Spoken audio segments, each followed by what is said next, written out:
Would you please take a seat so that we could get started? We like to start on time, so if you could have a seat, that would be great.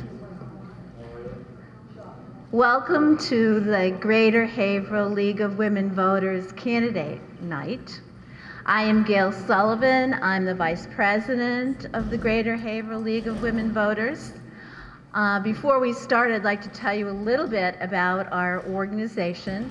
We're a nonpartisan political and educational organization, and we advocate for an informed and active citizenry so that we can have a real democracy. And we sponsor events like this so that local people can be informed and listen to what the candidates have to say and take the opportunity to ask them questions. So I certainly hope that you have filled out an index card and are asking really hard, challenging questions. This evening we're going to hear from candidates for the Register of Probate, Governor's Council, State Senate, and State House of Representatives. We have invited and are lucky to have Rebecca Backman with us this evening, and she is from the Andover League of Women Voters. We don't do the moderating ourselves, we're just hosting. And she is a fantastic trained moderator, and she will be doing a wonderful job, so I will turn it over to her. Thank you.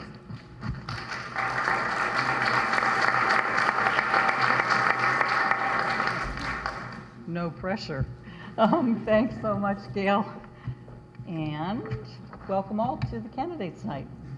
Tonight is your chance to get to know people who want to represent you as Register of Probate on the Governor's Council and in the State Senate and House. Before we begin, please be sure to silence your cell phones, or if you have one of those old things called a beeper, make sure that it's silenced. And as in all league forums, please hold all applause until each group of candidates has completed their answers. By this I mean we'll first hear from the Register of Probate candidates, so after they're done, then you can applaud for that particular office, and then the same for the Governor's Council, and then when we have the larger panel, which will have both the Senate and the House representatives at the same time, you can applaud after they're all done. It just takes away too much time, and we really try to be nonpartisan, and we're thanking all the people at the same time. If you've not already submitted a question and want to do so, there are cards available at the table in the back of the room. Please understand that there'll be a limited number of questions that can be asked. Your specific question may be combined or modified for clarity.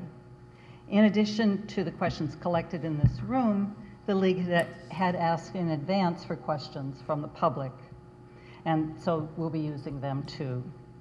The format for tonight will be that each candidate will have up to 1 minute for an opening statement. Each candidate will have one and a half minutes to answer each question, and then each candidate at the close of questioning will have 1 minute to do a closing statement. In the interest of covering as many questions as possible, there'll be no rebuttal time. You may notice me asking a follow-up question if it seems appropriate, and I'll also make an effort to alter who is answering the question first, so the same candidate doesn't have to always go first. To the candidates, please note that we have a timer sitting here in front of you, and you'll see a card stating that you have 30 seconds left and then 15 seconds. And because we have a short time to hear from each of you, I may nicely cut you off at the end of the allotted time. So the candidates who are currently in front of you are, and I'm going to change pages so I don't mess up your names because I don't want to do that. Pamela O'Brien is the incumbent Register of Probate for Essex County, and the challenger is Michael Morales. Eileen Duff is the incumbent on the Governor's Council, and her challenger, we have been told, is going to be here as soon as she can, but we will be doing probate questions first, so with a little luck, Eileen will be joined by Mara Ryan, and I hope I pronounce her name, Ciardiello. Close? I'll ask. When we complete the questions and answers with this group, the final panel will come up and switch places. And there we will have the Senate candidates, Kathleen O'Connor Ives, who's the incumbent, and Sean Toohey, who is the challenger. And then representatives from the 14th, the people running for representative from the 14th Essex District are Diana DiZoglio, who's the incumbent, and Rosemary Smedili, the challenger. And then our final participant will be the current representative from the 15th Essex District, Linda Dean Campbell. The challenger, Al Danuccio, was unable to participate tonight. And this is the way the league conducts debates when we only have one candidate present in a contested race. Instead of allowing that candidate to answer questions, because we feel that would be unfair, all that Linda Dean Campbell will be permitted to do is give an opening and closing statement. Despite the unavailability of her opponent, Linda Dean Campbell has chosen to be here tonight, and she'll make herself available for questions at the close of the forum.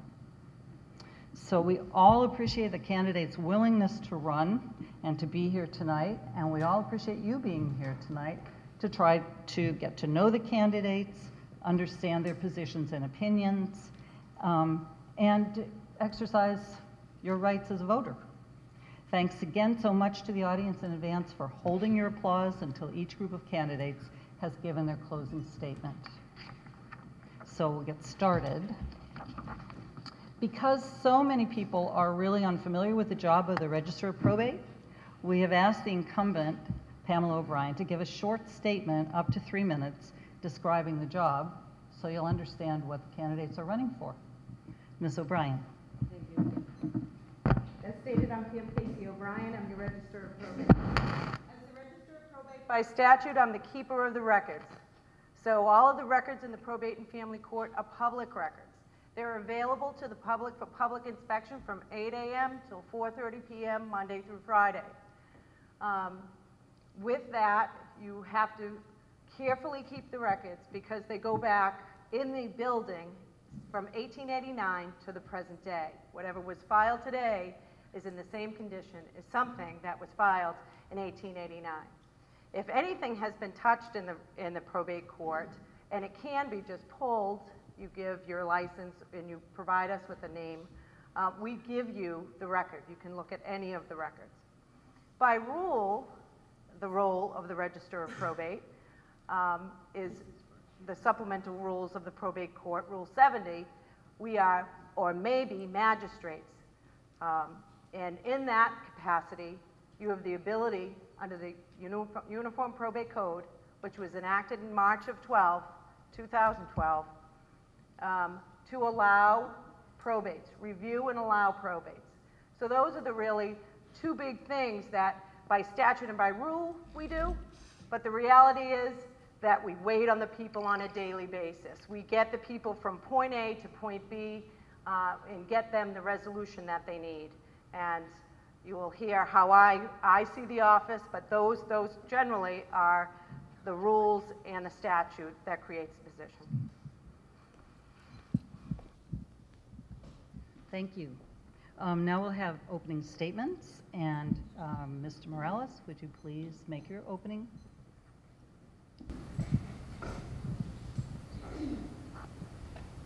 I'm Mike Morales, and I am running for Register of Probate to provide the voters a choice. This is the first time in 18 years that there's been a choice on the ballot for this office. And what I'm glad about is I think it's a very clear choice. I think there's going to be a choice between continuing what you've done for 18 years or someone new, fresh blood, who has a different perspective. I believe that I would lead differently than what's been done right now. And it's up to you guys to choose what you want. I'll stop there. Opening statement, please. I usually stand in a courtroom, as I'm a lawyer, and I have practiced and concentrated in probate and family law prior to being the Register of Probate. I was born and raised in the city of Lynn.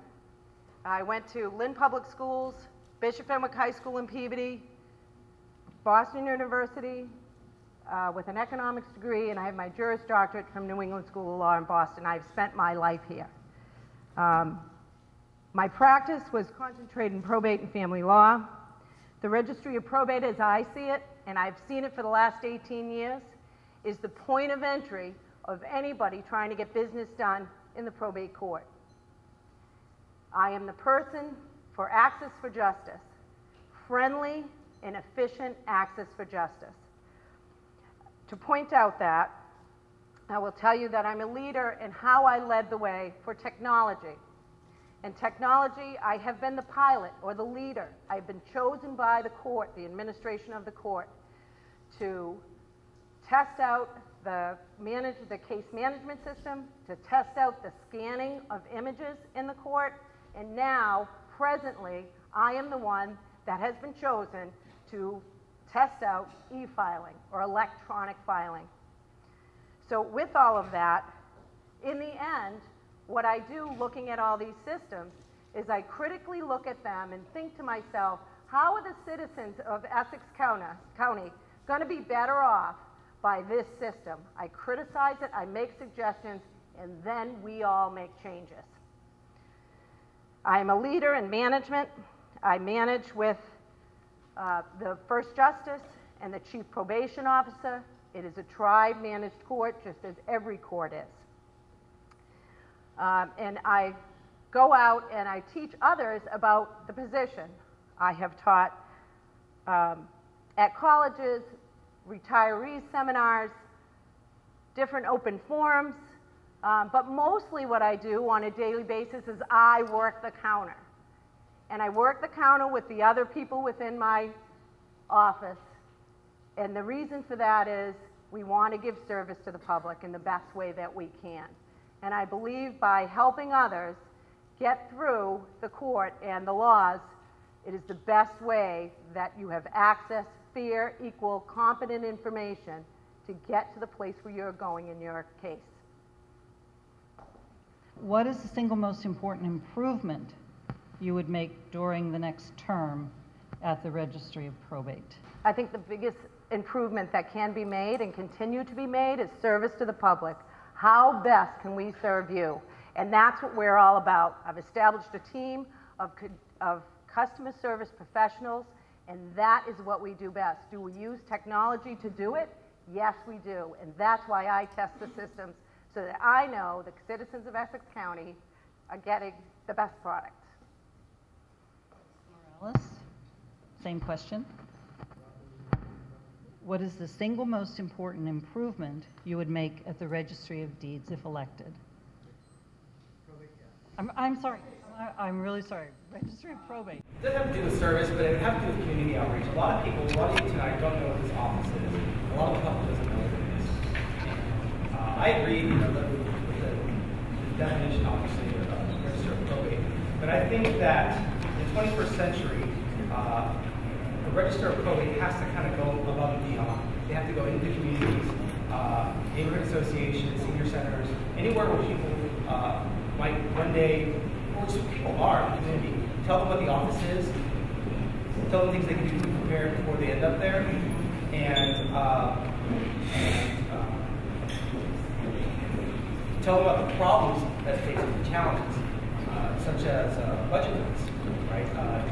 Everyone would agree that the service at the probate office is probably any they can all be better. They've lost staff for 3 years. And I don't think the legislature gives it the priority that it deserves. And part of that is because the public just does not understand. If the public doesn't understand why it's important and don't care, then the legislators are more likely to cut that funding for something else that needs to change. And so I would do more to educate the public, try to prepare them, be more proactive in going to communities to raise awareness. Thank you. Now, Mr. Morales, we'll start with you. Specific skills and experience that you'll bring to this position? Well, prior to law, I'm an attorney. You don't have to be an attorney, I'm an attorney. I will say I'm not as experienced and knowledgeable in probate and family law. But I have worked in technology companies in a technical support role, and also worked in customer service roles in the technology industry. I'm very familiar with various kinds of technologies, and how they're used, and so I think that is important for registers of probate going forward, because of electronic records management and processing. It's going to be the future, and to understand what vendor is giving you the right system, how systems are going together, it's important for register of probate to know that. Maybe even being proactive in trying to get in other technologies, communication technologies. Again, not just with processing things inside the court, but also getting the word out to the public. I think that there needs to be more of a connection between what's happening in the probate and family court and the public if it's going to succeed going forward. And same question to you, Ms. O'Brien. What are the specific skills and experience that you bring to this position? Well, I'm a probate and family law practitioner, so I practice within the court. I have 18 years of experience both managing employees. I have created this management system that is there now with the single goal, one single goal of servicing the public. My experience both as a lawyer and as the Register of Probate, and my experience with technology that I've been asked to participate in, my experience in the trial court alone makes me a more qualified candidate. Okay, and starting with you, Ms. O'Brien, and both of you are answering the same question, right? Okay, great, great. Okay, so what do you feel is the biggest challenge for the probate and family courts currently?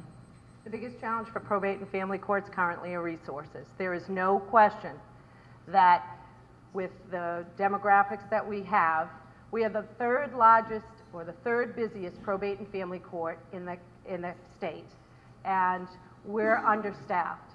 But we have made it work by working hard daily, by using the passion that drives us to help people, and it's the resources that cause us the inability to properly be able to do what I think should be done, every piece of paper scanned. We've done the best we can.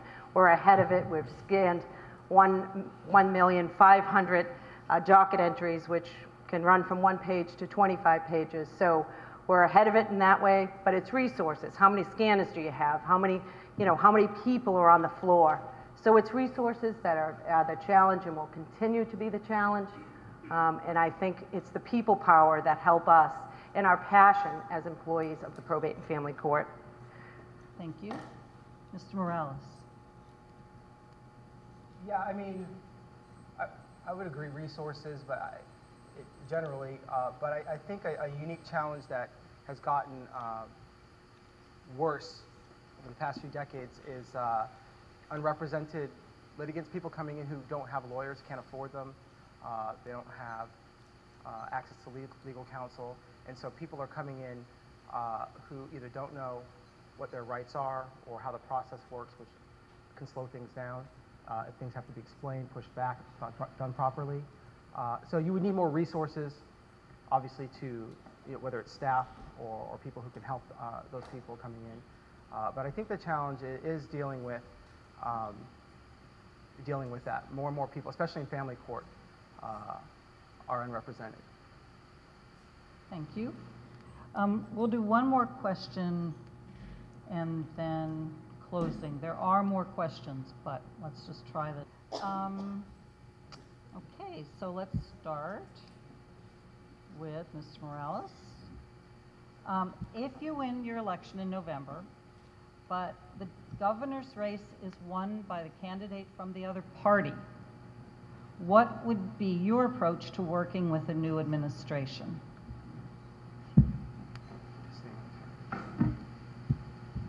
My approach would be to represent the people. I think that no matter which governor is there, I would, it's one of the few elected positions in the judicial branch. I think that as Register of Probate, I would probably be the most active, bold, vocal Register of Probate in the state in trying to get the legislature to fund the court properly.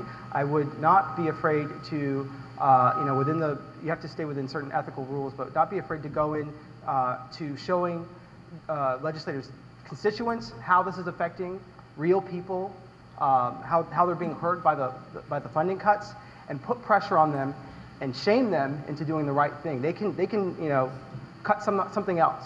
This is a basic function of government, and when you don't fund the courts, you're delaying access to justice and you're denying access to justice. And so I think that no matter who the governor is, the relationship is going to be, we can work together as long as we're working to get more funding for this court.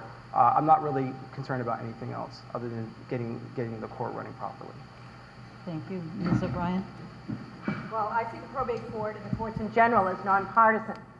So the fact that there is a governor from the other party really shouldn't matter to the people who come before the court with problems. Those people should have their problems resolved in the same fashion that they would have whether the governor is a Republican or the governor is a Democrat. As far as funding is concerned, I think both parties would feel the same way about funding of the courts. And I don't think you need to shame anybody into it. It is the reality. The reality is there are family problems and families need help. And that's what I'm there for. Thank you. Okay, I think we need to be moving along, so we'll do closing statements. Ms. O'Brien. I can tell you what my last office, when I ran for office 18 years ago, and that was a user-friendly court.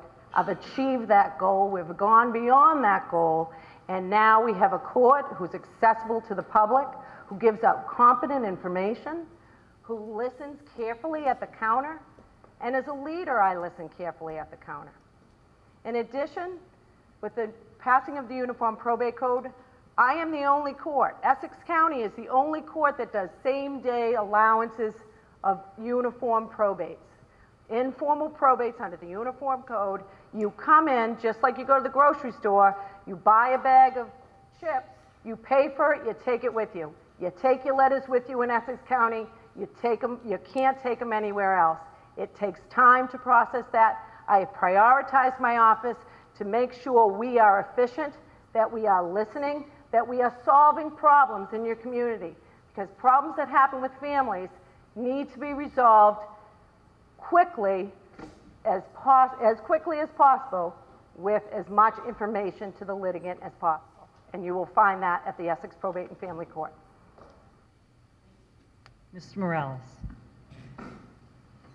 Well, after 18 years, sounds like many goals were achieved, and the Probate and Family Court in Essex County is running at a certain capacity. And if you are happy with the way that is and you want to continue that, you go ahead and vote for my opponent, because she's got a record. That's what you're going to get. You know what you're going to get. I am offering something different. I will do things very differently. I will be much more active in the communities in addition to being active inside the court. I will fight for the people very publicly, including shaming them. I think whatever we've been doing so far has not been working. They continue to not adequately fund it, and something has to change. I don't know that all my ideas are going to work. I'm willing to try a lot of things. Some of them are probably going to fail, but I think we need to try something new. It's time to move in a new direction after 18 years, and if you agree with that, then you can vote for me. Very much to both of you. Now you can clap.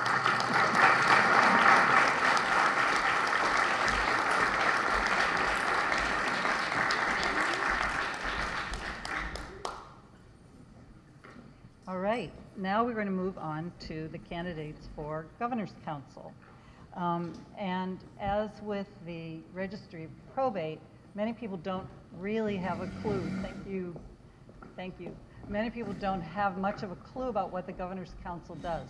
So Eileen Duff, as the incumbent, is going to give us an up to 3-minute explanation of the job of the Governor's Council. Ms. Duff. Can you hear me in the back as well? Yeah. Okay. My name is Eileen Duff. I'm the incumbent Governor's Council right now, and they asked me to give a little bit of a background about what the Governor's Council is. In Massachusetts, we actually have 4 branches of government. The Governor's Council is the 4th branch. Most people don't realize this. It's a constitutional office. We are charged with many things, the main thing being judicial appointments. We also appoint clerk magistrates. We also approve justices of the peace, notary publics, and we vote on all the treasury warrants. What that means is none of the bills get paid in the state if we don't approve it, and it also means none of the employees get paid if we don't approve it. But the main task that we spend most of our time on is vetting judges. We are the last check and balance on the governor before someone takes the bench. And again, as one of the questions before was, it really shouldn't matter who the governor is, be it a Republican or be it a Democrat, because the most important day of somebody's life is the day that they're in court. And unfortunately, all of us sometimes have an experience in court. It could be a probate issue, it could be a traffic ticket, it could be a criminal act, it could be anything that people end up in court at some time during the course of their life. I want to make sure that the most important person in that courtroom is listening to the people standing before them, and that's the judge. Most folks want to have someone who listens to them, that they have a fair shake when they get in there. They may not get the resolution they want, but it's our job to make sure that these people are listening and giving, as you've heard before, access to justice. So it's a very important thing. I tell people it's the most important job you've probably never heard of, because we have a really clear impact on folks' day-to-day lives. That's a general overview of the office, and I'll be happy to answer questions. May I ask just one question? Are you involved with the parole board? Oh, thank you. That's an excellent question. Yes, we are involved with the parole board. We appoint the parole board, and in fact, there will be a new appointment coming up. We also appoint, you know, all the judges, the many, many courts in the state, and we've had the privilege in this last term of appointing the new chief of the Supreme Judicial Court and another Supreme Judicial Court justice. These are really, really important jobs. The next governor, whoever it is going to be able to appoint the majority of this court. And so the jobs do matter very much. And the parole board as well. As we all know, you know, a few years back, there was a horrific crime that happened. We'll get into that. 30, oh, I have 30 seconds. All right, okay. I'll wrap it up and then you can ask me later. All right, great. So let's have an opening statement. And may I ask you to pronounce your last name? Ciadello. Ciadello, okay. Ms. Ciadello, would you please make your opening statement? Sure. My name is Mara Ryan Ciadello. I'm a lifelong resident of Haverhill. I currently reside with my husband Dan Ciadello, who's a Massachusetts State Trooper. We have 3 young boys, Daniel, William, and Joseph, who attend Haverhill Public Schools.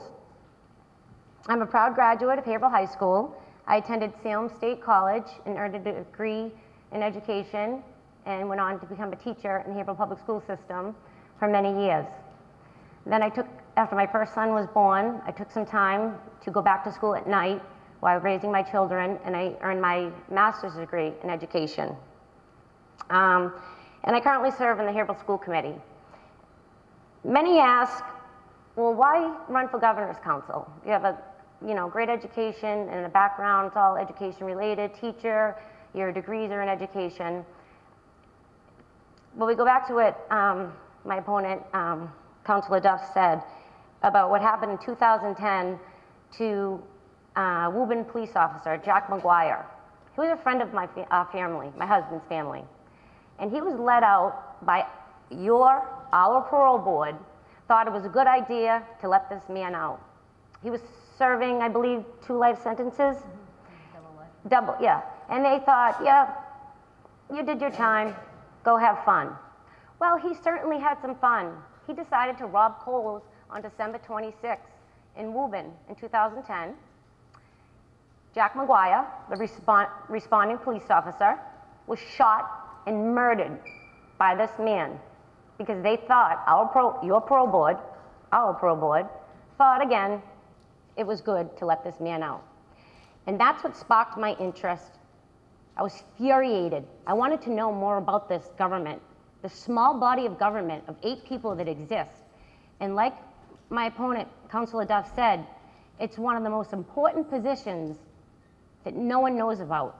And that I find when I go out and campaign, when I was collecting signatures to get on the ballot, almost everybody I met, what are you running for? Who are you running for? What is it? Oh, I've seen it on the ballot. I don't vote for it. So not only am I campaigning to educate people on myself, who I am, what I stand for, like my opponent is as well, I assume, educating the public on this particular body of government. I think there needs to be more transparency in it.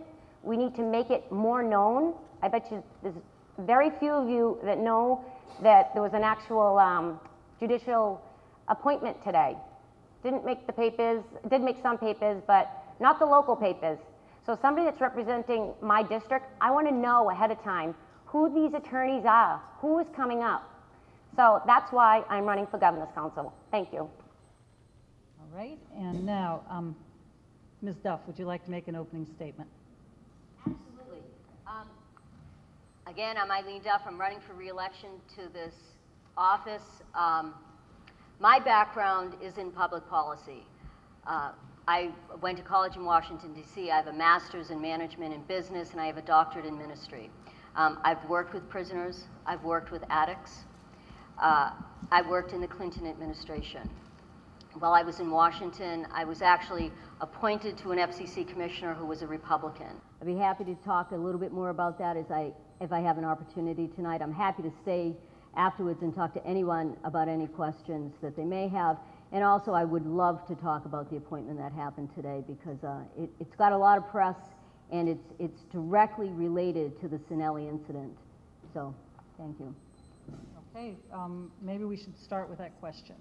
Then discuss the appointment, the judicial appointment that was made today, and why. I don't know what your position was, whether you voted for or against it, and Ms. Sardelli, Sardello, I'm sorry, Ciadello. Do you know enough about this judicial appointment to make some comments? Absolutely, yeah. Okay, so please begin, Ms. Duff. Sure. The nominee that we voted on today was a man named Joshua Wall, who's the chairman of the new parole board. After Prisoner Sinelli was released under the past parole board, which was, before I was elected, a new parole board came into place. Josh Wall was the chairman. He instituted some national standards that had never been done before. He uses a risk assessment tool.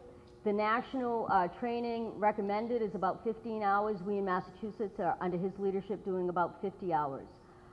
He's also instituted something called a step-down program. And the step-down program doesn't let a prisoner, like Prisoner Sinelli, leave immediately. There are different things that literally it steps them down. So if they are able to integrate into society, they may have a chance to succeed, and crime recidivism doesn't happen again. Josh Wall was up for a Superior Court judgeship, and there was a tremendous amount. Actually, people talk about the opposition. There was actually 2-to-1 in favor of Josh Wall. I voted in favor of him because he has made the parole board a much more effective board than we've ever had in the history of Massachusetts. It's now a national standard, and recidivism has gone from, in the last 3 years, from 5% to 2%, and that is a tremendous, tremendous drop. Thank you. Ms. Ciadello?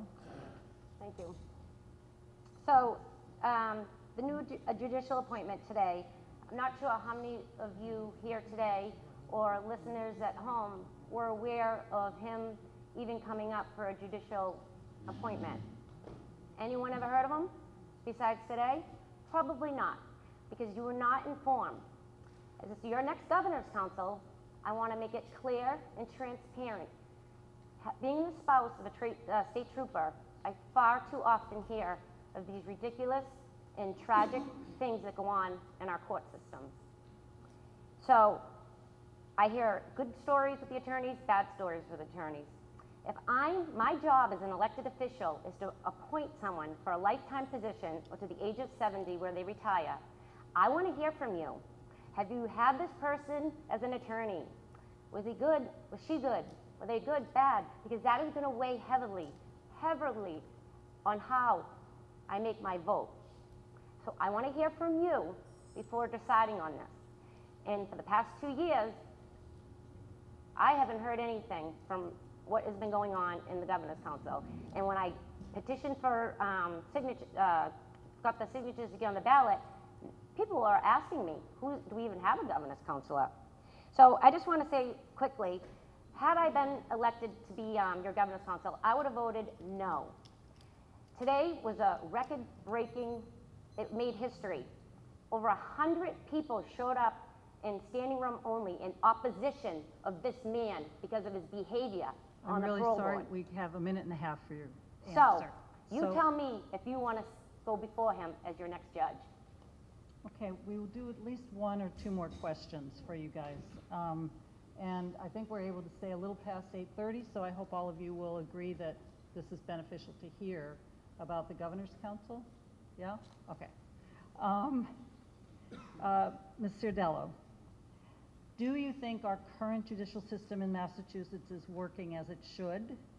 And if anything, what would you do through the Governor's Council to improve it?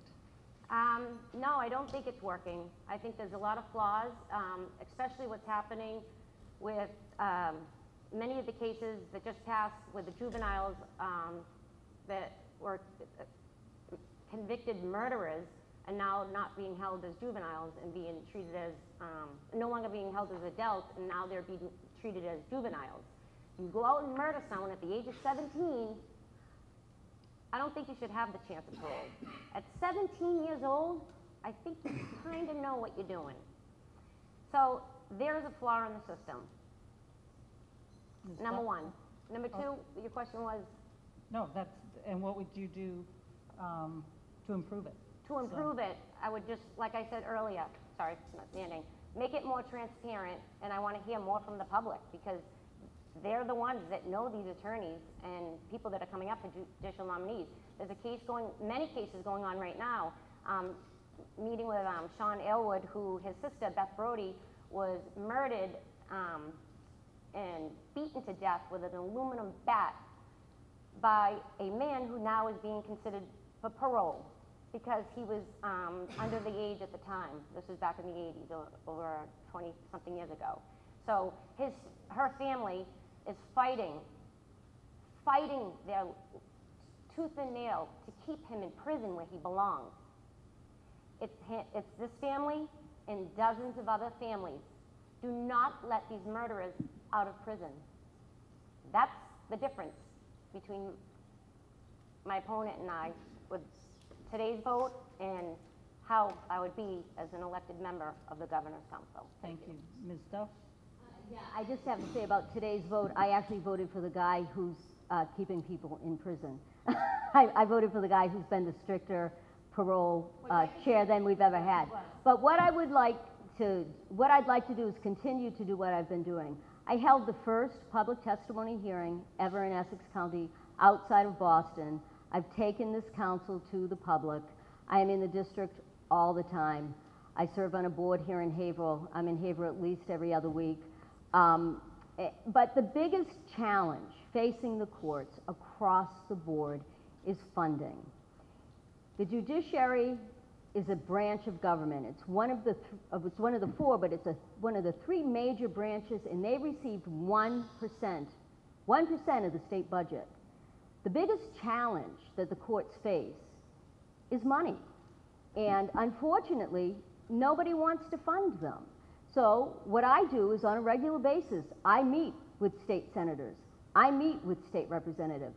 I speak to them about what I'm seeing and how we can work together, because that's how you solve problems, not by beating each other up, but by building teams that you can solve problems. Okay, and I'd like just for 1 minute now, okay, Valerie, 1 minute. Just for each of you to explain the specific skills and experience that you bring to this position. Ms. Duff, we start with you. Well, one of the reasons I ran for it is I actually knew what the Governor's Council was. I attended my first Governor's Council hearing when I was 16 years old, so I guess I was a bit of a nerd. But I had been doing an internship in the State House. I have a master's in management, And so I understand organizational development issues in a little bit differently than other folks. I have a public policy background. I'm used to building coalitions and building bridges with folks. But one of the things that has helped me more, and that is a very unique skill that I have that no one else on the council has, is I've worked with drug addicts. I understand how opiates and how drugs are affecting every single day regular families every single day.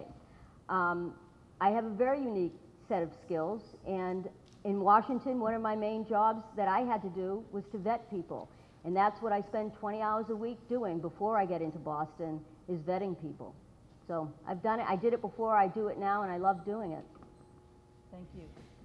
Ms. Sudella. Go back, for today's vote, I absolutely 100% agree with Councilor Duff that Joshua should have stayed on the parole board because he was very strict, but the lack of following the Constitution and the And the question is, what are your well, just going back to that, I wanted to skills? clarify Right. that he was Right. just, it was just a record, it was something that never happened in the 200-plus years in Governor's Council, that an opponent had that much opposition. I just wanted to make that clear. I don't want him as my judge. Being the spouse, as I said earlier, of a Massachusetts State Trooper, and many family members that are in the law enforcement, I far too often, like I said earlier, hear stories of what goes on in the court systems. They're flawed. I just explained to you several different things that are happening right now with young men and women. A teacher in Danvers that was murdered by her student, who is also underage. Now, because he was not of age, well, is he not going to be tried as a juvenile? Is he going to be tried as an adult? There's just too many flaws. It's too secretive, not enough transparency. And I think being involved in hearing this day to day, what goes on in the court systems, I have a lot of information on it. And being a citizen, a regular person, I'm not an attorney pointing another attorney. And I think that brings a lot to the table. I'm one of you, and I want to represent the 5th District as much as I can by making it transparent and bringing out what's happening on Beacon Hill to you. And going back to the funding, I'm hoping the warrants are actually being looked at, because I know there's an issue with spending. I'm sorry, I did tell you had a minute. And now, but you can continue for one more minute with your closing statement. Thank you. Yeah, Ms. Sudella. All right, thank you for having me tonight. I will just continue with that, because I know that Councilor Duff did say that one of the another important thing that the Governor's Council duties is approving the warrants, where nothing will get paid. So we know Beacon Hill has a lot of money. They can say they don't have it, but they do. So I'm hoping that our Governor's Councilors, all 8 of them, are going through that budget and cutting out wasteful spending, fraud, and abuse, because we all know that is what's hurting us, the middle class. To end this tonight, I want to thank you all for taking the time to listen to me. I want to thank the League of Women for promoting awareness and the importance of voting. I was going to summarize up what the Governor's Council was, but my opponent, Ms. Duff, did that very nicely, and I thank you for that. So I'm running for the Governor's Council seat, like I said, to make it more transparent, and when the judicial nominees come before me, I'm going to let you know. Thank you. Ms. Duff, your closing statement. Yeah, thank you. And again, thanks to the League for having this. It's really great. Again, I would love to be reelected so I can continue to bring the council out into the public. I invite people to come all the time to meetings. Many times they do. But one of the things that I've done is I realize folks can't always get into Boston. So I've actually brought hearings into Essex County. We've done it once. We're going to be doing it again. We're going to be running different seminars so people can understand how the process works. It is the most important thing that most people have never heard about. We vote on Treasury warrants. We don't do line item vetoes. I don't know where that came from, but that's not one of our, it's not one of our jobs. But I'd appreciate your consideration and your vote. And if you have any questions, I'm happy to answer them again after the form's finished. Thank you. Thank you very much. And now we'll let this go.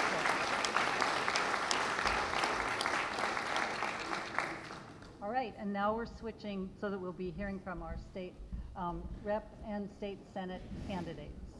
I just want to remind you all that Election Day is Tuesday, November 4th.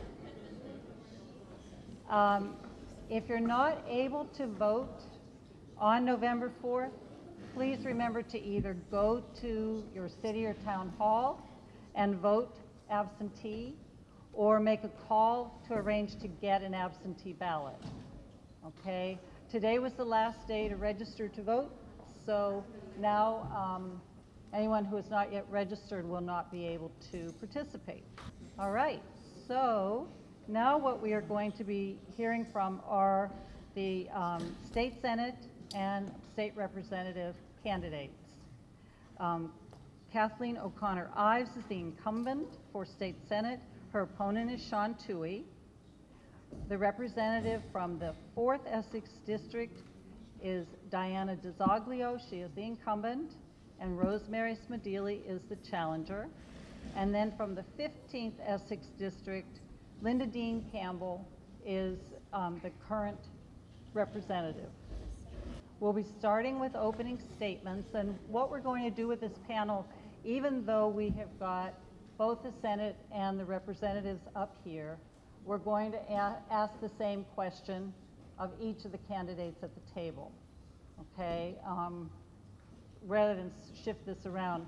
The only exception is Linda Dean Campbell, because her opponent is not here, will only be making an opening and a closing statement, but she will make herself available for questions at the end of the forum. Okay, so we'll start with our opening statements, and we'll just go down the line. You have 1 minute. Mr. Toohey. Well, thank you. I would like to thank League of Women Voters of Greater Haverhill for hosting this forum tonight. Welcome everyone here this evening. Again, I'm Sean Toohey, and I'm honored to be the Republican candidate for State Senate in the 1st Essex District. I live in Haverhill, and I'm married to my wonderful wife, Tatum, for over 16 years. We are fortunate to raise 2 wonderful children, my daughter Delaney, my son Jack, who both attend Haverhill Public Schools. I'm running because I believe that we need to set a new course on Beacon Hill and need to start beginning to end one-party rule here in Massachusetts. I feel my 11 years of experience, political experience, where I serve as president of the Haverhill School Committee and a member of the We Vote Tech Committee, and my business background will make me an effective and strong member in the Senate. My priorities that I would looking to set: lowering the income tax, eliminate fraud and abuse relative to EBT, and also increase local aid back to our communities that so desperately need it. I look forward to a healthy and spirited debate tonight. Thank you. Ms. O'Connor Ives. That's all right. It's been a productive first term as your state senator. I have a track record of results, developed effective lines of communication, and gained valuable experience so we have a strong voice when decisions are made on Beacon Hill. I'm focused on supporting small businesses in the Merrimack Valley, fixing our state's school funding formula, and will continue to fight for increases in local aid for our cities and towns. I'm committed to strengthening public safety, where I successfully secured funds to invest in municipal police training. Massachusetts had ranked last in the nation. My proposal for more funding was approved unanimously. I was on the front lines of passing critical legislation to expand addiction treatment options in the face of the opiate crisis. I'm fighting to ensure Massachusetts holds its position as first in the nation for veteran services. And I'm focused on the issue of affordability for working families and seniors in our district. I ask for your continued support so we can keep this momentum going. Thank you. Thank you. Ms. DiZoglio. 2 years ago, I was given the unique and wonderful opportunity to serve the communities of North Andover, Lawrence, Haverhill, and Methuen.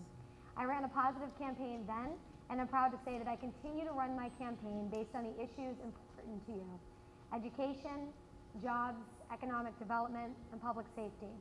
Using this winning formula, we have seen tremendous progress here in Haverhill. We have a new hunking middle school on the way, a revitalized downtown with the new Harbor Place having just broken ground, and increased state aid for our public safety departments. It takes a team effort of residents and their elected officials partnering together to make progress. So I want to thank the Haverhill League of Women Voters for sponsoring this forum to discuss the issues most important to my constituents. And I also want to thank all of the other candidates who came out to participate, and I look forward to hearing from voters tonight. And thank you again for the opportunity to answer your questions this evening. Thank you. Ms. Ms. Smedili. Good evening. Hello, my name is Rosemary Connolly Smedili. The Merrimack Valley has always been my home, and my husband Jim and I raised our sons here. I've worked in real estate for the past 30 years, owning and operating Connolly Real Estate for the past 16. Since 2001, I have served my community as a selectman and many times as chairman of the board. I work with hard-working families in the Merrimack Valley every day. I know how high taxes hurt them and government waste insults their hard work. I also know good schools and public safety are crucial. Underfunding local aid puts these services in jeopardy. The 2009 sales tax hike put the Merrimack Valley at a disadvantage relative to our neighbors in New Hampshire. This increase, along with a failure to roll back the income tax to 5%, makes it tough for us to compete for good jobs. When I'm elected, I'll work hard to bring them both back to 5%. I will always vote to keep our local economy competitive. Beacon Hill passes laws without considering the negative effects they have on jobs, and they are too eager to squander the resources on illegal immigrants. If we redirect the $2 billion we spend each year on folks who've broken the law, we can better fund our public safety, schools, and elder services. Thank you. Ms. Campbell. Thank you all for being here this evening. My name is Linda Campbell, and it's a privilege to represent the cities of Haverhill and Methuen in the state legislature. It was also a privilege to work with so many people in the Haverhill community to secure the future of the Hunking School. This last session, I served on the Committee on Ways and Means in the House, where all legislation funnels before it goes to the floor. I also served on the Public Safety Committee by virtue of my service as a veteran, and I took a tie-breaking vote to send the Speaker's legislation on to prevent gun violence to the floor. I also served as the Vice Chair of the Election Committee, which produced legislation to challenge Citizens United. It is a privilege to represent you. I thank you for being here tonight, and I look forward to hearing what some of your concerns are, and I will remain here afterwards. Thank you so very much. Thank you. We'll begin the questions. You have a minute and a half. You do not have to use it all. We'll try to cover as many questions as we can. So we'll start with Ms. O'Connor-Ives. Would you support a single-payer health insurance system in Massachusetts? I would definitely support that. It's a popular concept. Massachusetts has definitely led the way in terms of trying to make healthcare as affordable and as accessible as possible. We had a wonderful model, and even though that isn't something that we're able to do at the state level, if the national government, if the federal government did take that initiative, I would be in support of it. You know, we are having seniors on fixed incomes. We have young parents. Healthcare costs are skyrocketing. And when our small employers want to expand their employment roles, that healthcare decision is really a hard thing for them when they're trying to bring new employees on. So I think it's one of those reasons why it's so expensive in Massachusetts. We have to continue to bring those costs down, but it's something that's being impacted across the nation in terms of healthcare costs. And if the federal government takes the lead and follows that course, I would support it. Right now, as state senator, my responsibility is to make sure that the healthcare system that we have is responsive and effective. And I definitely look forward to elaborating it. I know that my time has expired, but there's a lot to talk about on this important issue. Thank you. Ms. DiZoglio. Regarding single payer, certainly there's been great discussion about this issue, which healthcare option would be best suited for Massachusetts residents. Like the senator stated, as state representatives and state senators, our jobs are to make sure that we are constantly in contact with our constituents, that we are providing services for the healthcare system that is currently implemented right now. This past year, we did implement the Affordable Care Act, and that is something that we are currently working on making sure is being implemented effectively. There have been several concerns about making sure that everybody in Massachusetts is covered, and it's my opinion, no child should be left without health care coverage. Nobody going to get treatment for an ailment should be left in an emergency room without getting health care coverage. What's the best option for that? That's a discussion to have in the upcoming year or two with my constituents to make sure that what we've currently implemented is actually effective. And I'm open to having that conversation with my constituents. But not having had that conversation fully at this point, I think it's a little premature to take a final position on that issue unless it's something that's actually going to be taken up out of committee and on the House floor, and I look forward to hearing from you in the upcoming year. And can you all hear now? Yeah, okay. Ms. Smedili. I absolutely would not support a single-payer system. We had one of the best, if not the best, healthcare system in the United States right here in Massachusetts. Unfortunately, our governor decided to put us on the Affordable Care Act. I personally think that he should have asked for a waiver. They were modeling it after our very good program. The federal government was modeling. Why in the world would we have given up such a terrific health insurance program where we have options, where people have decisions that they can make that best suits their family?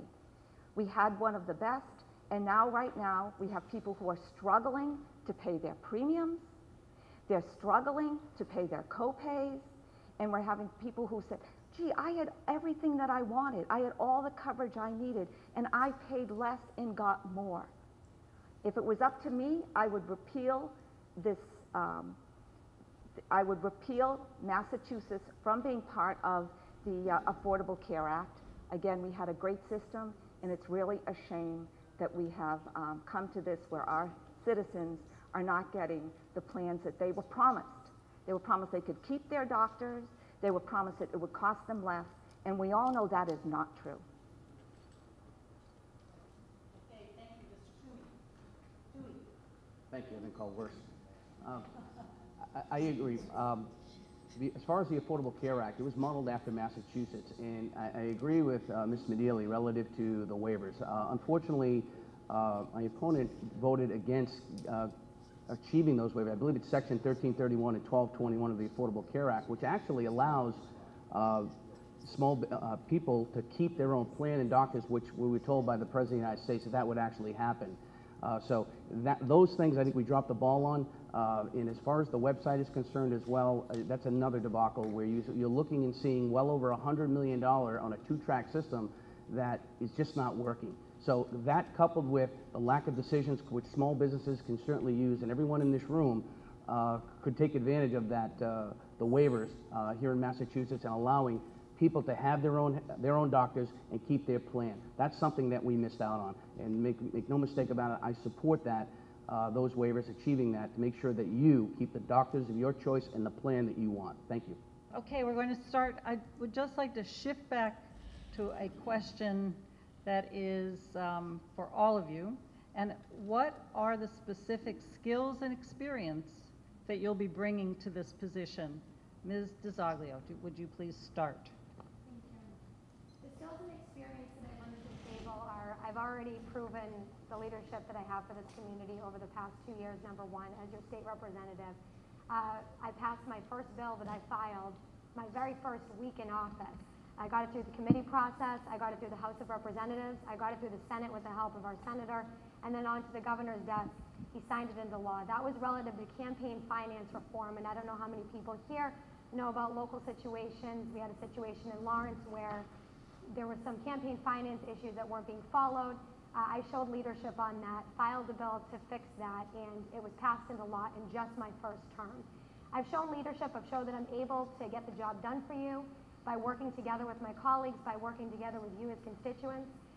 Before I took office, I was the Chief of Staff at the Professional Firefighters of Massachusetts, managing an organization of thousands of members across the Commonwealth.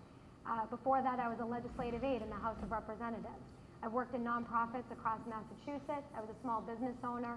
I have what it takes to continue to get the job done, and I've already proven that by returning your phone calls, your emails, and by being there for you when you need me most. That's pretty much it. Thank you. Thank you. Ms. Smedili. Bring a unique set of skills to this position.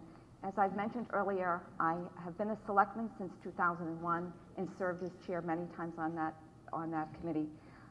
I understand the connect and sometimes the disconnect between state government and municipal government.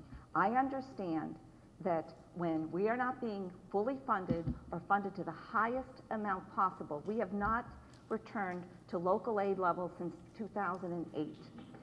When we When we are not funding our local services, that hurts working families. We're talking about services that are important to us. Those are services that mean police, fire, elder services. And when we're not fully funded, we also feel an upward pressure on property taxes. More local aid pushes down on property taxes. I'm also a small business owner.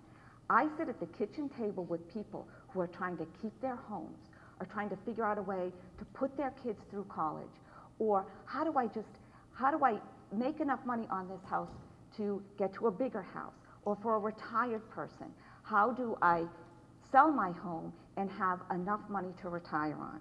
I'm also a parent. My husband and I worked really hard to put our 3 kids through college. These are issues that are important to all of you. We've helped take care of aging parents. I'm also a homeowner. I know what it's like to have to pay a mortgage. So these are the skills that I would bring, the skills that are important to the average everyday citizen. Mr. Toohey. Thank you very much. I appreciate the question. Again, my wife and I are 2 small business owners, and we certainly understand the challenges that working families face, not only here in the 1st Essex District, but throughout the Commonwealth of Massachusetts. As far as the skill set is concerned, there's no question that coupled with my 11 years as an elected official here in Haverhill, where I've passed budgets in excess currently of $90 million, which is inclusive of city charges. I also serve on the Whittier Votech School Committee, where that budget is in excess of $20 million. So that combination, I believe, coupled with my experience as a small business owner, I'm partner in Seaman and Toohey Insurance. I'm also a regional vice president in banking. So that dynamic characteristic will allow me to be an effective member and take that skill set to make sure I go to Beacon Hill and, most importantly, reach across the aisle to get things done. Thank you. Thank you. Ms. O'Connor-Ives. Thank you very much. I am an environmental lawyer by trade, and I served for 5 years as a city councilor at large, which is very relevant experience because the state senate has 40 members. I was on an 11-member city council, and I have a lot of experience of working well with others across party lines, across experiences to get the job done for the greater community. In terms of my personal background, my husband, Jeff, and I of 15 years are living in a way that we can personally experience the struggle of working families. He works for a nonprofit, and I'm doing this work because I want to be a public servant. My mother's a retired Chelsea school teacher, my father's a retired carpenter, my brother's retired from the military, and I know what it's like to have to deal with student debt. I know what it's like to live a middle-class life and you're trying to make life better for your own children. So I bring those values to work with me every single day, and most critically, I have the experience of having passed 2 state budgets, and I have a full term under my belt as your state senator. And over that time, I've crafted very good relationships, working relationships with state agencies, with members in the House, with members in the Senate, and I've hit the ground running with amazing progress in over a year and a half, and I'm very, very excited about the work we have that's midway, the vision for the future, and it's very exciting to think that we've gotten so much done over this brief amount of time. How much can we get done now that I know my municipal leaders across the 7 communities in our state Senate district? Thank you. Thank you. This question is, I may give you up to 2 minutes on it. I want you first to discuss what your position is on the use of the citizen petition process, our ballot initiatives. And then I don't think, unless you would like to, you could say yes or no on each of the ballot questions, or you can just make a longer statement about the one ballot initiative that you feel most strongly about. Is that clear? Is that process clear? Okay, I mean, we can come back to some of the other questions. I know this is a hot topic for people, how you feel about the ballot initiatives, but the big thing is, what do you think about the process? Do you favor it? Do you not favor it? Do you think it works well? And then secondly, if you would just state your position on the one issue that you think is most important that has come up in the ballot initiative process. Okay, and we'll start with Ms. Medili, please. 2 minutes, yeah. You have up to 2 minutes. You don't have to use it. Okay. I think the ballot initiative process is a terrific tool for the citizens of the Commonwealth to decide what is important to them. And it also gives them an opportunity to push back on decisions that is made at the legislature and through the governor that they don't agree with. For example, we've got the gas tax. The gas tax, unfortunately, is a tax on every single thing that we do. You go to the grocery store, it's going to cost you a little bit more. You take your mother to the doctor, it's going to cost you a little bit more. Your children to school. When you go to the grocery store, the cost of food is more just because of the cost of delivering the goods. This is a tax that affects every single member of our community. But what makes it even more troubling is you don't even have to go back to revote it. They set this up that this will go up automatically and without even the dignity of a vote. And this is wrong. This is not how our government should work. They should make a good fight for whether or not that tax should go up. But of course, it doesn't go down. And then we have the other issue that those who had voted for it, many that had voted for it, unfortunately, they get the gas stipend. Now on the bottle bill, this is an initiative where we do recycling actually pretty well. So in order to go forward with this bottle bill, people now have to pay on more bottles. There's more work for the grocery stores and places where you return your goods. We have recycling going pretty well. I really don't believe that we need to move forward on a new legislation that will cost working families more. And then, of course, we have the casino bill. You know, that is something that I think should absolutely be up to the voter, whether or not you support it. And I'm out of time. That was a long question. That was a quick 2 minutes. No, and it's why, I mean, you either make a specific, you can address all four, or the one that you think is the most important or challenging. Mr. Toohey. Well, thank you. I feel that the ballot initiatives are very important. I think in government, you've seen over and over again, the government just doesn't listen enough. And I think the initiatives that ballot initiatives represent is really the voice of the citizens of the Commonwealth. And we need to hear that more as legislators and senators and representatives. That's who we represent, you. And we should be listening more, there's no question. So the initiative I support wholeheartedly. I think it's a great tool to tell us as legislators what we need to be doing and what the pulse is throughout the Commonwealth of Massachusetts. As far as the ballot questions, I mean, Katie and I addressed these questions and issues last week. As far as the gas tax is concerned, what I can say is that I certainly wouldn't have voted for it. My vote would be consistent from day one all the way through. It would not be on both sides of that particular issue. What you see, what you hear from me is what you get from day one. I'm voting to repeal that. I don't support that tying, indexing that certainly to inflation. I also would have supported the exemption for the municipalities to help, because what that simply does is raise our taxes on the local level because we're plowing our streets and so on. As far as the casino bill, I think it's up to the communities to decide, but I think that the revenue and the jobs that it's going to create, in particular out in the western part of the state, is something that we can't ignore and we must do. As far as earned sick time, as a working family and as hard as we do, we pay our taxes. We work very, very hard, my wife and I, and to see these individuals that are working, they need time off. They need to go do what they need to do. Life happens, and I certainly support earned sick time. Thank you. Ms. O'Connor Ives. I think that ballot initiatives are a very healthy process for the public to gather signatures and have the opportunity to change law. Going through 1 through 4, I do support the repeal of indexing the gas tax. At every opportunity as a senator, I voted against indexing the gas tax to the consumer price index because I believe, similarly to how I felt about the minimum wage, if we take that responsibility away from the legislature to be accountable for a vote, that's not a good thing. So automatic increases isn't something that I could support, so I support the repeal of the gas tax. As an environmental lawyer, it's no surprise that I support the bottle bill. But what's important to note about this version of the bottle bill is that it rectifies a problem with the current law, which is currently, when you have that deposit, the money goes into the general fund. If we support an improved bottle bill, that money would get directed toward critical environmental programming. And we know that curbside recycling and mixed recycling is not happening statewide, and we have a serious litter problem. That cost trickles down to our municipalities who have to collect all of that solid waste through the DPW anyway. And when it comes to earned sick time, it's a no-brainer. It's something that's critical. If you have earned that time to take care of yourself or a loved one, I think that that has to happen, and it seems like it will pass.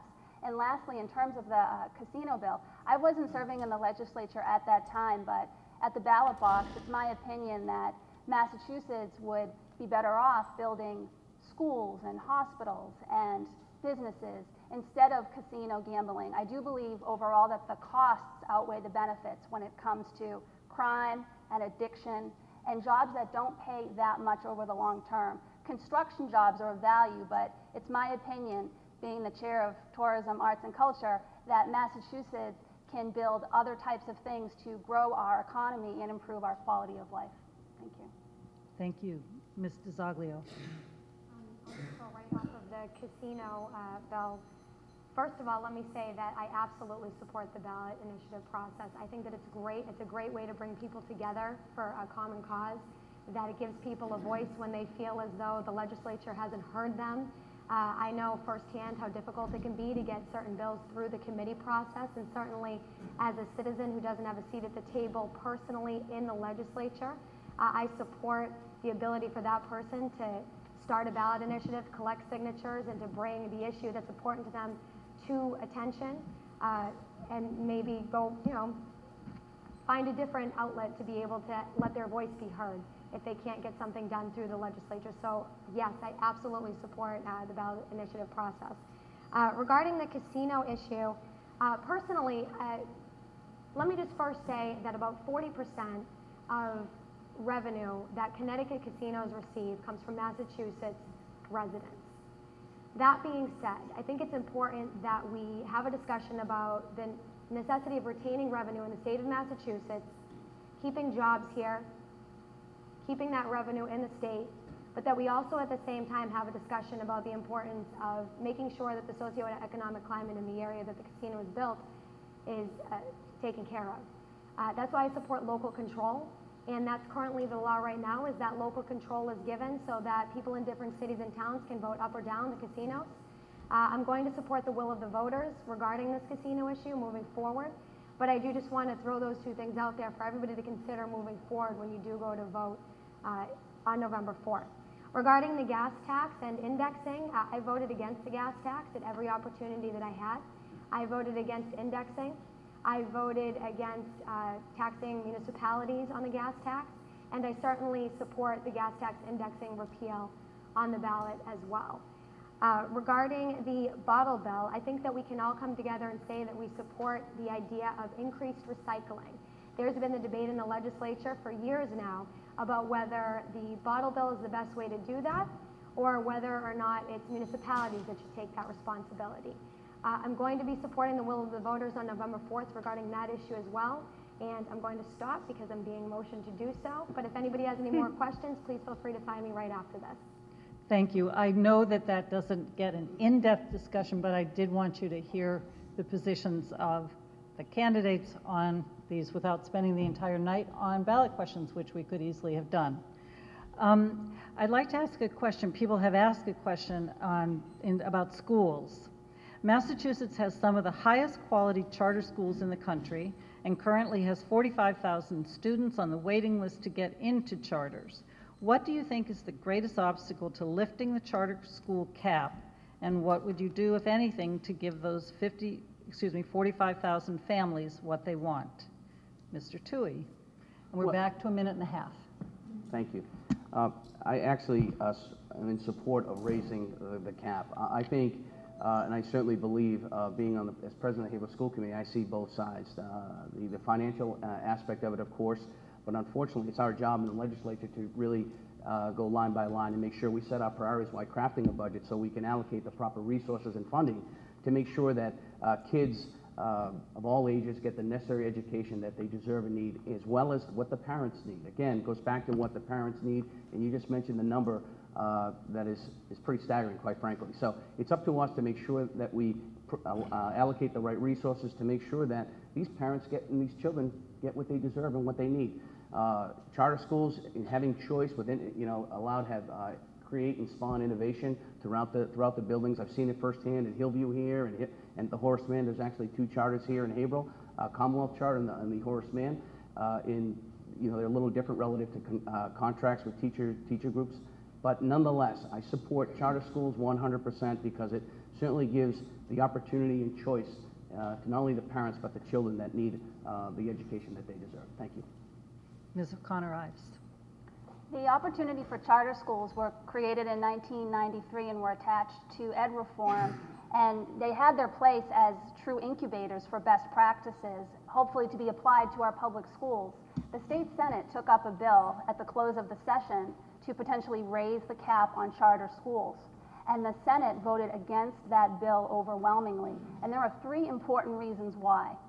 Not because anyone's against charter schools in concept, but first and foremost, the auditor was just about to release a report giving an up and down review over the cost effectiveness and challenges of charter schools. So it was premature to vote for that without the information we needed. Secondly, Haverhill was just on the line in terms of a very complicated formula in terms of how they calculate which cities and towns in our state get the cap raised. It was crunched between raw MCAS scores and the percentage of improvement over the course of time. And things that affect that are the number of ESL students in the schools and the number of special education students. And we had all of that in flux, and I'm not about to lift the cap on charter schools while those numbers and decisions are still being determined. And third, and most importantly, we have not fixed the Chapter 70 funding formula. And if we haven't figured out how to adequately sustain quality public education for our district schools, then why are we ready to raise the cap on charter schools? I was very proud of that vote because we have now reconvened the Chapter 70 Foundation Commission to fix the Chapter 70 funding formula. Thank you. Thank you. Ms. DiZoglio.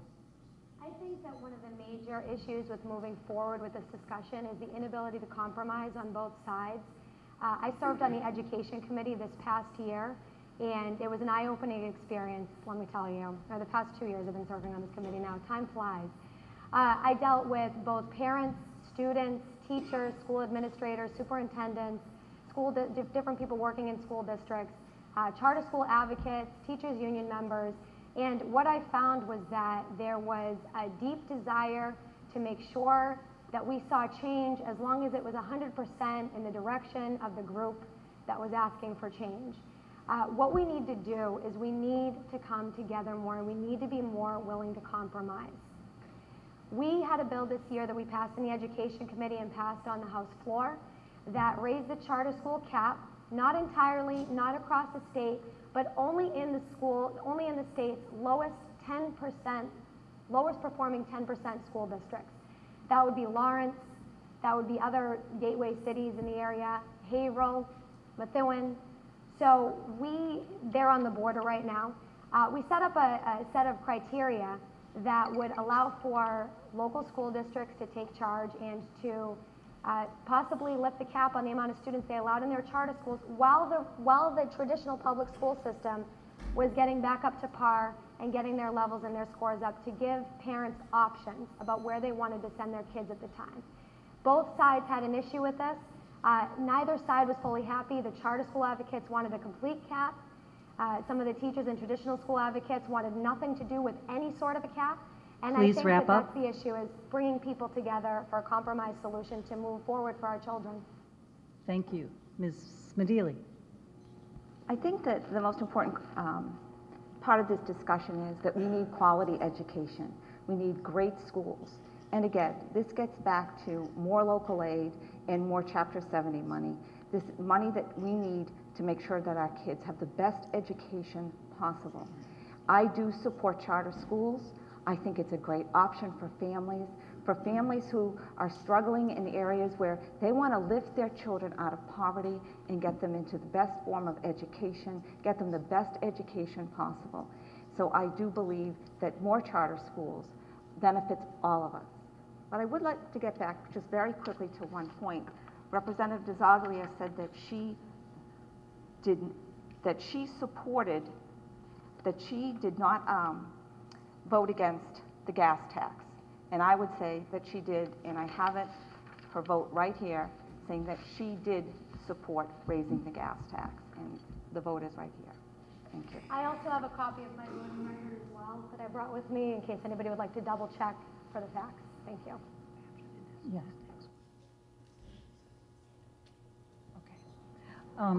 All right, let's talk a finance question that's a big concern for most local communities. Saving for future pension liabilities and other post-employment benefits are of great concern for most communities, as well as for our city and town workers in the Merrimack Valley. Do you see the state legislature as having a role in helping communities address these huge responsibilities? If so, what would that role be? Ms. O'Connor-Ives.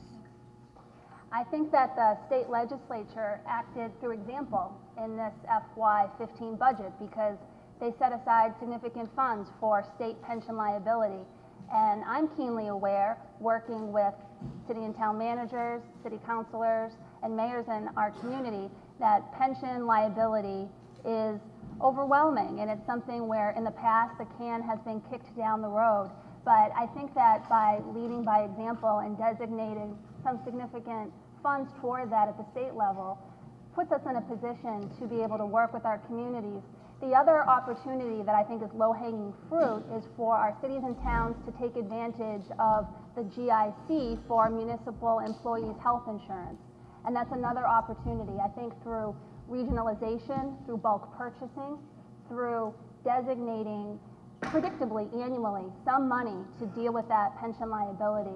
That's the way to go. And I think that there's a clear line of communication because the senator who is responsible at the committee level for this is now reaching out to his Senate colleagues, myself included, and asking us to work with our municipal leaders to actually craft legislation to deal with this problem in a responsible fashion.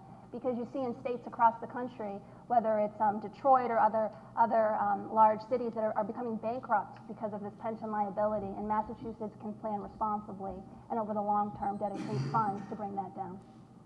Thank you. Ms. DeZoglio. I'm sorry, would you just repeat the question? Sure. Saving for future pension liabilities and other post-employment benefits are of great concern for most communities, as well as for our city and town workers in the Merrimack Valley.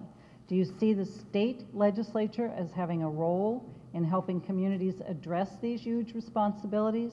If so, what would that role be?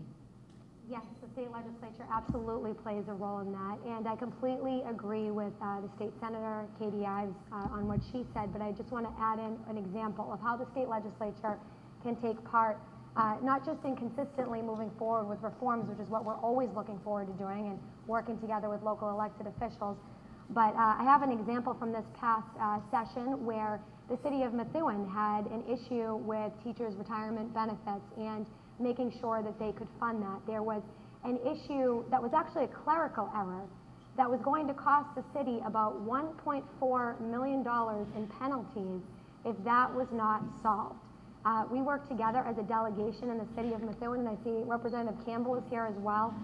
We worked together as a delegation to petition the chair of the Ways and Means Committee, as you all know, Representative Brian Dempsey, and the rest of the members of that committee to find a legislative fix. This issue was not brought to attention up until the last 2 years, but it did require a legislative fix. It was just a clerical error that was overseen by, maybe some of the local officials or people who didn't understand it was an issue at the time. Costs kept on rising.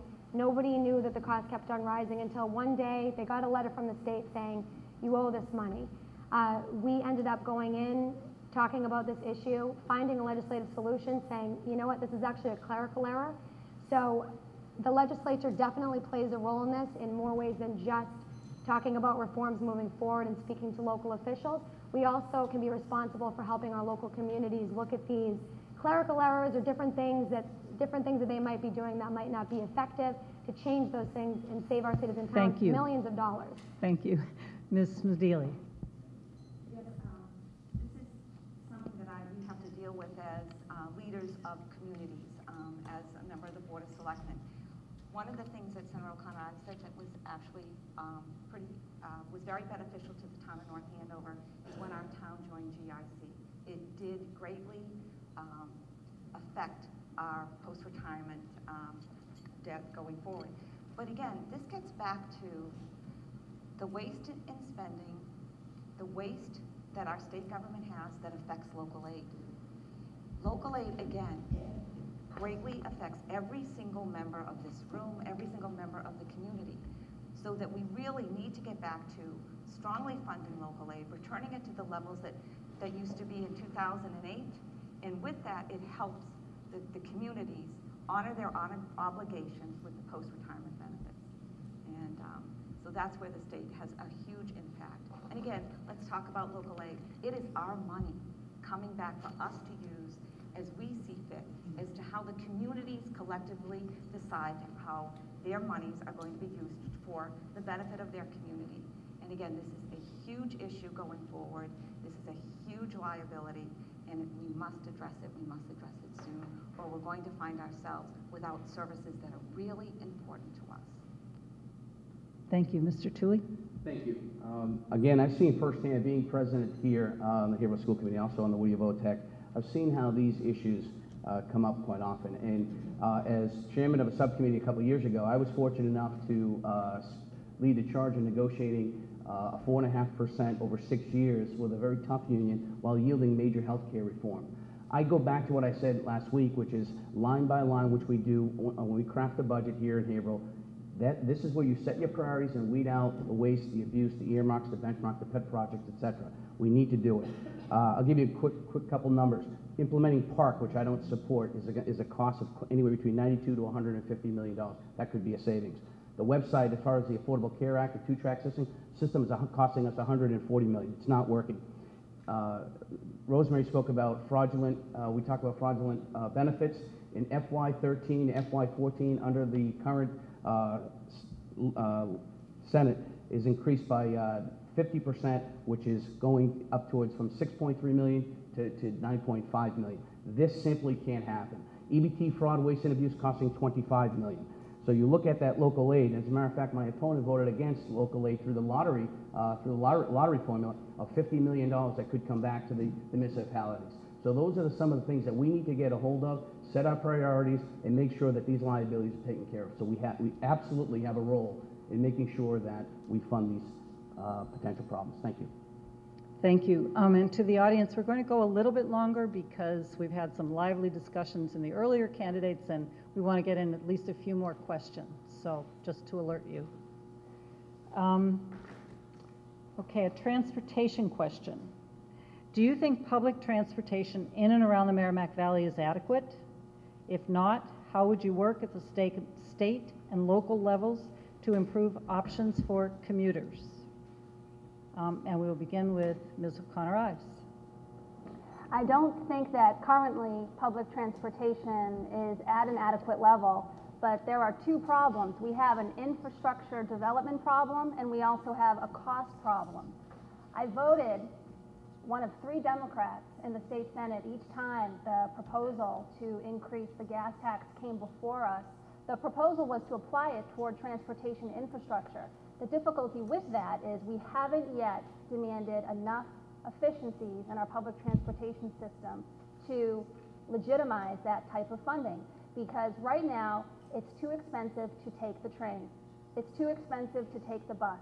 And every time we've been asked to generate more revenue for public infrastructure for transportation, that cost to utilize public transportation hasn't gone down, and we've been threatened with service cuts. I've spoken to the Secretary of Transportation and said, if you want increased revenue for transportation, reduce the parking fees to use the train, reduce the cost of taking the train so that we can increase ridership. Make it so that we can charge a small fee to utilize the easy pass lanes and raise revenue to circumvent traffic in high congestion times. You know, we need some creative thinking. We need to do more marketing at our train stations as a revenue source. Until that's done, I don't want to go to the taxpayers and say, you have to pay this forward. Right now, we have many good infrastructure projects underway, including the Whittier Bridge. There's been funding secured for the Basselier Bridge. But in terms of keeping our region affordable, we need to do better to make the current systems we have more efficient. Ms. DiZoglio? I certainly think that we need to be making more efficiencies in our transportation system overall. I was not completely happy with the transportation package that did pass this last session. I think that we could have done a lot more Nothing's perfect, and we will have opportunities to file future bills and vote on different issues that will give us the opportunity to look at the current state of affairs during the next session. And I'm looking forward to that opportunity as well. However, we did receive a 9% increase in local aid to the Merrimack Valley, which helped to do a number of repaving projects. We did begin the Rotary project, in Methuen. We broke ground on that this year, which shows tremendous progress. We also secured funding for 114 to put new sidewalks and crosswalks over at Merrimack College for pedestrian safety. I don't know how many of you followed what's been going on there, but we had a student who was trying to cross the road recently and died trying to cross the road. We needed to bring attention to that issue. We secured funding as a delegation for that. We're making improvements, certainly. We always need to make sure that we're constantly looking for ways to reform, constantly looking for ways to bring increased revenue back to this area for our roads and our bridges, and I'm committed to fighting that battle for you now and in the future. Thank you. Ms. Medili. We certainly do need to streamline people's commutes into Boston and outside the area. I think everybody knows that you need, 45 minutes without traffic, half an hour, or finding people it's taking them a couple of hours to get to Boston. So we absolutely need to improve our transportation system for general commuting. The problem is, though, do we want another big thing? Again, this gets back to what we need oversight. We need our legislature who are ferreting out waste, fraud, and abuse. The cost for these projects is astronomical. And again, it gets back to, and that hurts the working families. When we're overspending for things like this, when we have waste, fraud, and abuse, it affects local aid, and it affects every single person in this room. It keeps upward pressure on our property taxes when we are not getting enough local aid. Again, it affects everything that we do, and I really believe that we need to have a bipartisan plan that will improve transportation so that we can get people in and about the area efficiently and affordably. I think we're all here as far as inefficiencies. There needs to be more efficiency relative to transportation. But I do want to comment again that on the gas tax issue. My opponent certainly, I know I hear with all due respect, constantly says that she didn't vote for it, but I certainly, in the roll calls, they're clear. Stripped down version is crystal clear. You voted against eliminating the indexing to inflation. Very simple. I understand you changed your vote, which is fine, but I want to be crystal clear that stripped down version, I would have voted against that. I would have voted for Mr. stripping Tui, the index. could you please answer the question, though? You've made your point. Okay. But I think the voters need to hear what you think can be done to help transportation, to improve the transportation. Well, I for go back. Yeah, commuters. thank you. I apologize. Thank you. It's simply going back to what I said earlier, and that's line by line, making sure you set your priorities to make sure that transportation is funding so it doesn't run out of control. And the way to do that is you have to have the fiscal foresight. You have to have the experience, the private sector coupled with the public sector. And I think that if you do that and you create that and you set your priorities line by line, you can accomplish these goals collectively. Thank you. Thank you. A question about education, because we haven't, this is about costs. And it's a double question, and I think you can answer it, all of you can answer it briefly enough. How can Massachusetts keep state college costs down? And as an additional thought to that, do you have plans to assist students in getting loans that they need? I do think those questions go together. Ms. Medili, would you please start? My husband and I recently paid for our three sons to go to college. We wanted to make sure that they came out and paid out loans. And it was long, and it was hard, and it was during a tough real estate market. But we managed to do that. We do not have loans. But unfortunately, as I was on the campaign trail, I was running to recent college graduates would have as much as $2,000 in money in loans.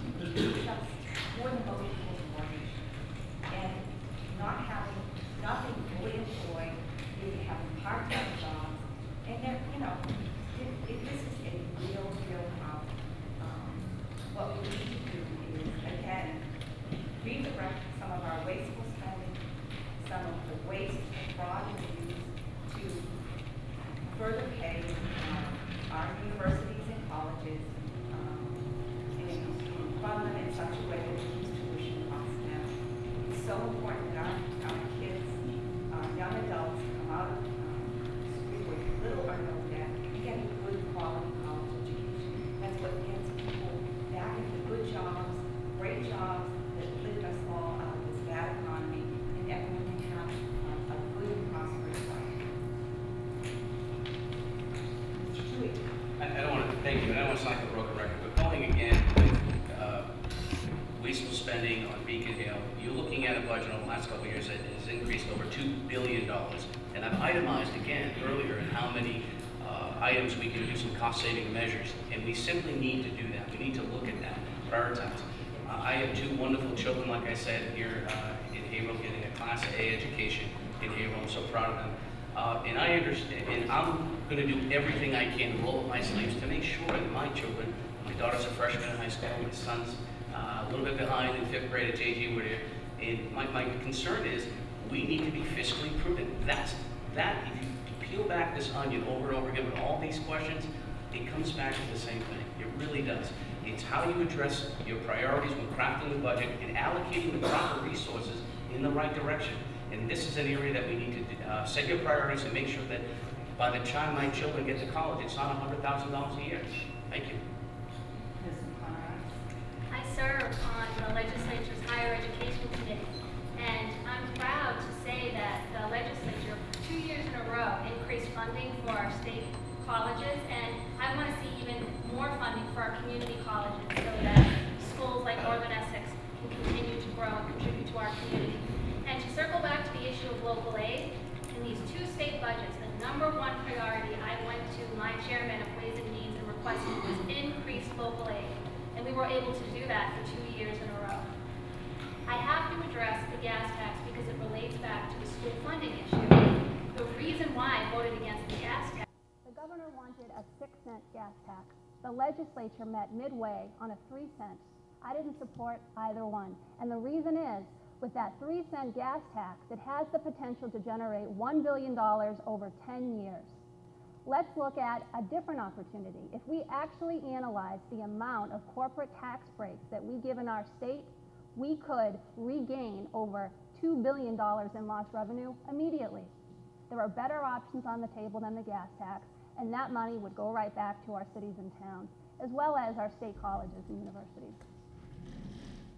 Ms. DeZoglio. Let me just first say that I am 100% on board with the need for more reforms in state government. That is why during the past session we filed and passed a bill relative to putting photos on EBT cards, to creating more accountability and transparency in that process, to asking for more accountability overall in the Department of Transitional Assistance and in other state agencies. I am personally committed to making sure that we're constantly on the lookout for those reforms, but it's going to take a team effort, again, between residents and constituents and your local elected officials and us as state legislators to make sure that we're constantly keeping an eye on every possible way that we can make reforms that are going to save taxpayer dollars. Regarding state colleges and state universities, I am probably their #1 fan. I'm a graduate, a proud graduate of Middlesex Community College. My mother is a proud graduate of Northern Essex Community College. These community colleges and these state universities are a tremendous resource for people in our community who want to better themselves, who want to get a great education, but who maybe financially can't afford it at the time that they're seeking that education. So it's our goal to make sure that we are targeting the issues that we need to target, providing for the people who, might not necessarily be able to afford it at that time, and that we're investing. We need to make sure that we have a commitment overall to investing in education, not only at the elementary school level, not only the high school level, but also at the college level. These are people that are going through the school systems right now that want to give back to the community. They need further training. They need those resources. As the senator said, we increased funding in the past 2 years. We also had a tuition rate freeze. We can do more. We are doing more, but we've accomplished a lot so far. Thank you. Thank you. Unfortunately, first of all, you guys are a terrific audience. There are many, many more questions that I know you have. Unfortunately, it is getting late. We've gone beyond the time that we had said. So we will now start with our closing statements. Each of them will be a minute. And Ms. Campbell-Dean, would you like to start? And I hope I will be rewarded for my patience. Right. It was difficult sitting here. As your state representative, one of the most important jobs I have is to bring resources to the communities I represent. And working with my colleagues in both the House and the Senate and the administration, I've brought unprecedented levels of support to both the cities of Methuen and the cities of Haverhill. And I will continue to be extremely personally engaged and very much visible in my community. As I look ahead on Commonwealth policy, I see rising healthcare costs, which take up over 40% of our budget. I see rising energy costs, which you are all well aware of. And I see challenges to gateway communities that I represent, both Methuen and Haverhill. I am always in the eye of the storm in the state legislature because I vote across the aisle very often, and I look to common sense solutions to problems that all of us face every day. With your help, I'll continue to do that. I'll be looking for common sense solutions, whether they're Republican or democratically generated. And I ask for your vote on November 4th. Thank you very much for being here this evening. And thank you very much to the League for allowing me to be here with no opponent. Thank you. Thank you. Mr. Toohey. Thank you. I want to thank everyone for being here tonight, and everyone watching at home, and obviously the League as well. It's been a tremendous forum tonight.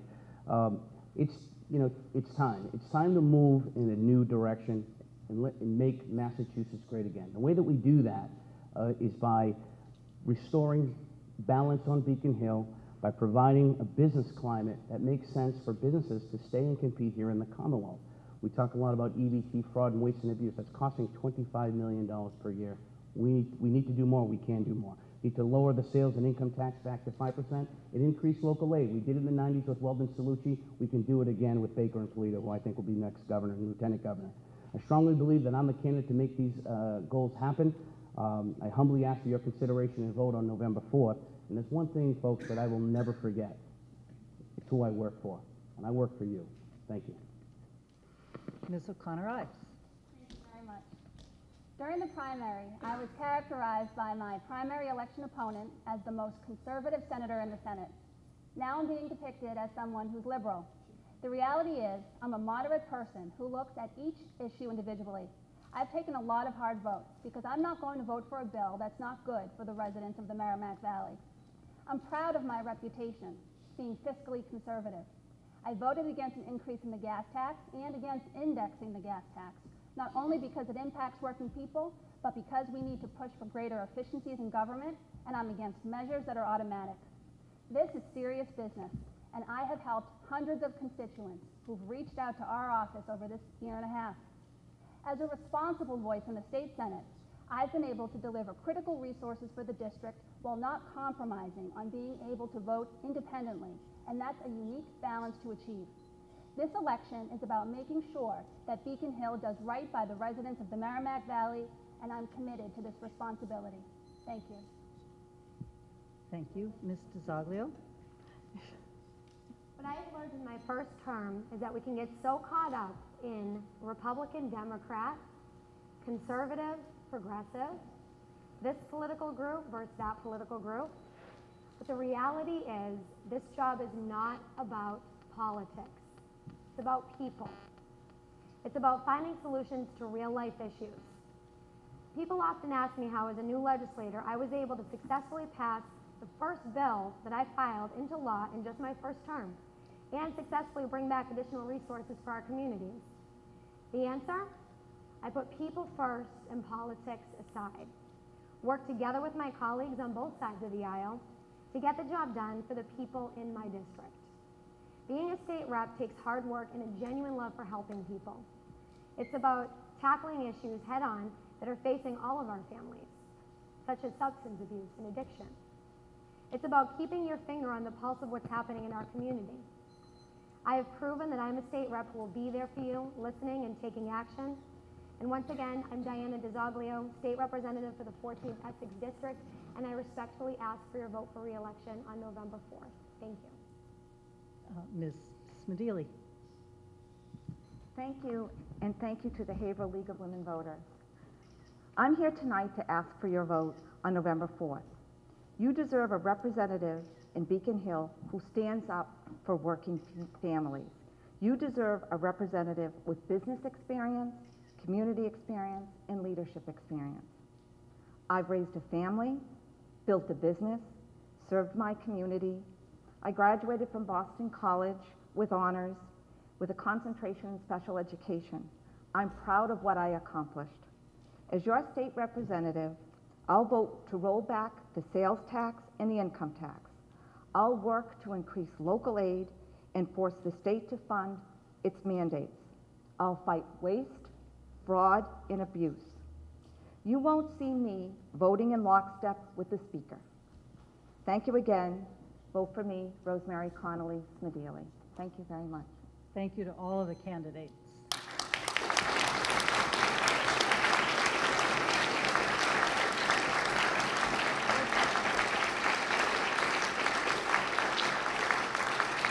Thank you very much for coming this evening. I appreciate you participating in learning, being a more informed voter. I would like you to consider joining the League of Women Voters.